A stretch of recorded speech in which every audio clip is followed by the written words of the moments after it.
वंदे गुरुवरम। भगवान महावीर एक ही धर्म की देशना देते थे, फिर ये श्वेतांबर और दिगंबर ऐसे अलग अलग क्यों हुआ?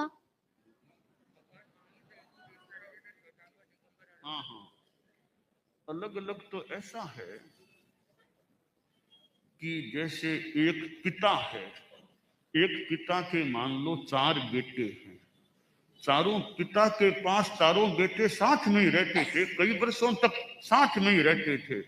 बाद में जो परिवार बढ़ने लगा, बड़ा बेटा अलग हो गया, वो दूसरी जगह व्यापार करने लग गया, उसका परिवार भी वहां रहने लग गया।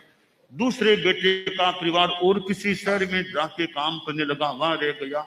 यूं वो अलग अलग हो जाते हैं ना, कि पिता तो मान लो एक जगह, बाकी बेटे कई अलग अलग भी हो जाते हैं।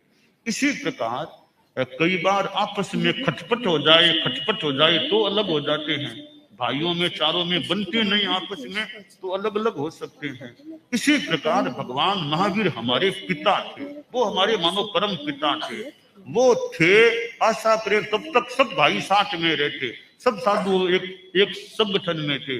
भगवान महावीर पधार गए, अब बाद में कोई सिद्धांतों को लेकर, विचार को लेकर मतभेद हो गया होगा, अलगाव हो गया। जैसे कईयों ने कहा कि भी कपड़ा रखे वो साधु नहीं, कपड़ा नहीं रखे वो साधु है।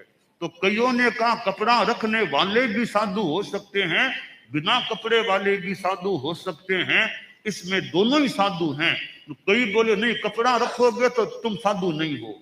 तो यो मतभेद हो गया, तो कपड़ा नहीं रखने वाले अलग, रखने वाले अलग हो गए।